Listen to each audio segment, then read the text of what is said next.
What made you quit a job on the spot? Story 1. Worked at a restaurant as a server.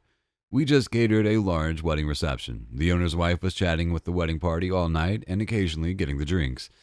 At the end of the night, she said she's taking her share of the tips since she helped so much. I say fine, even though that's illegal in our state. An hour and a half later, the party ends and the restaurant is still a mess, and the owner's wife is just standing around talking while I was supposed to clean up. It was almost midnight, and I'd worked my other job earlier that day. I walked out without saying a word. They ended up giving me all my tips on my last check. Story 2. I had a very stressful job and was expected to answer Slack messages from my boss at any time or I would be fired. He was in a different time zone, so I often would be woken up at 3 a.m. being yelled at to do something. One day in the office, he was talking shit about me on Slack and accidentally posted it to a channel I was in. I was killing myself for this guy and he didn't even appreciate it. I packed up and left. Best thing I'd ever done. Story 3. I'm a physician assistant and took a job at an urgent care. After working there for about a month, I noticed some irregularities, such as some medications being expired and sometimes a lack of supplies. I wrote that off as the office manager not being as astute as she should have been and brought it up to the doctor that owned the place. He said he would talk to her and straighten it out. Then one of the medical assistants came to me and said, this has been going on forever, right? She then said things would never change and to get used to it because the expired medications had been on the shelf for months and they were told to never throw them out. She then told me that the autoclave, the machine that sterilizes instruments, was broken and all they did was wash the instruments in soap and water and put them in the autoclave anyway to get them as clean as possible. That was the end of that. I made out a formal complaint to the state medical board and never showed up again. The state actually came in the very next day and raided the place. They shut him down immediately. They found so many things wrong that not only did they keep the place out of business, they suspended his license. He was also prosecuted on federal charges because he was running a scam for truck driver physical exams. Story 4. I had a boss scream, "This is a dictatorship," and I'm the dictator in a meeting while slamming his fist on the desk. Story 5. Not me, but a middle-aged tradesman where I work. I work underground, and it isn't for everybody. Terrible environment and whatnot. This particular individual started working after a few weeks, decided that it wasn't for him. Bad conditions and hostile supervisor. He approached the boss in the morning meeting and told him that he wasn't going underground and that he was quitting. The boss told him that he would have to give him 2 weeks' notice, and without missing a beat, the guy replied, "For the next 2 weeks, you're going to notice I'm not here." Turned around, packed his shit, and left. Was never heard from again. Story 6. I had a job about 10 years ago doing tech support for an ISP for a week. The pay was minimum wage plus bonuses you earned for selling people stuff. And by stuff, I mean terrible, overpriced services that you can get online for free.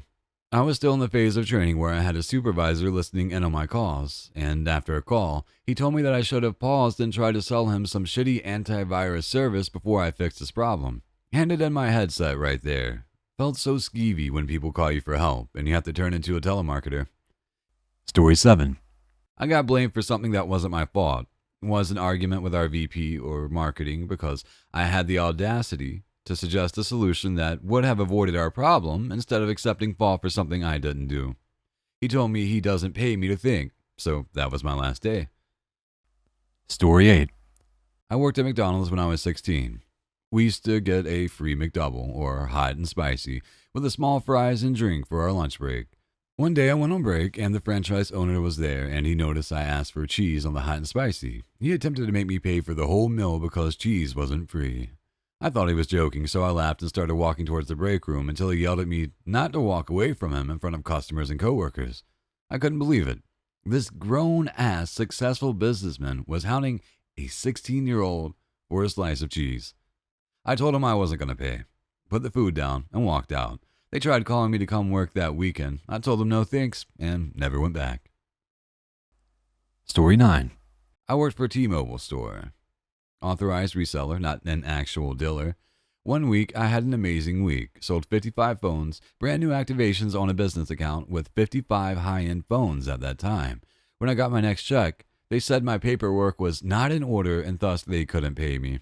As a side note, they always told us to make copies of all paperwork in case this happened so you can show it to the manager and get it resolved within a day.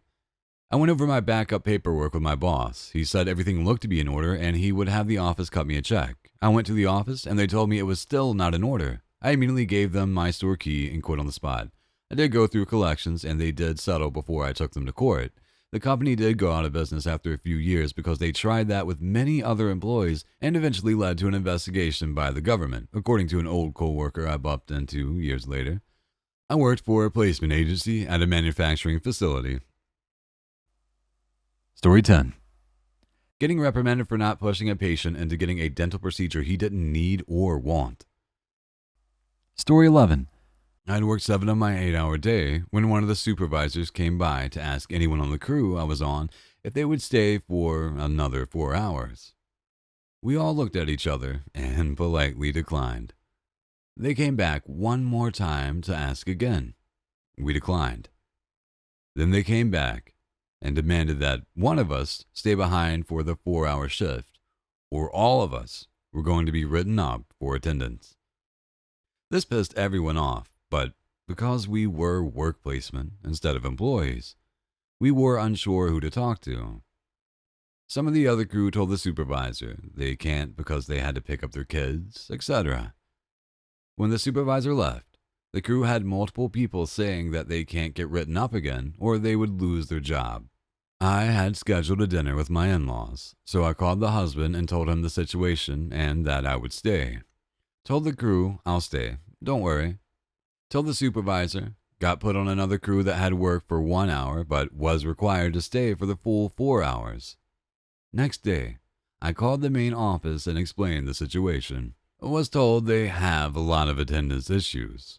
Again, I explained I had never had attendance issues, and everyone on my crew was threatened with being written up for not staying 4 hours after their scheduled shift.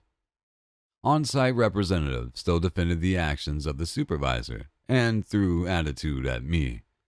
Fine. I don't need you. I quit.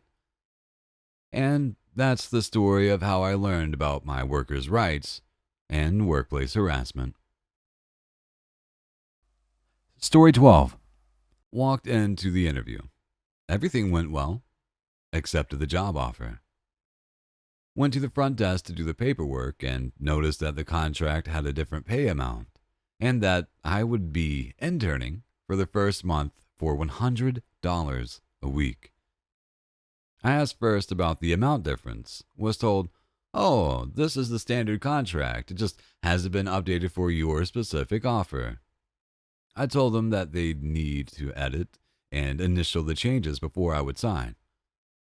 "Oh, that's not how things work here." I thanked them for their time and left without signing anything. They called me back on the day I was supposed to have started, asking where I was. I told them because I didn't sign the contract, I was never an employee. Oh boy, that was a fun call. We sincerely appreciate you taking the time to watch our YouTube video. If you find our content helpful and enjoyable, please click the subscribe button to stay updated on any new videos we share in the future. Thank you once again, and we hope to see you in our next upcoming videos.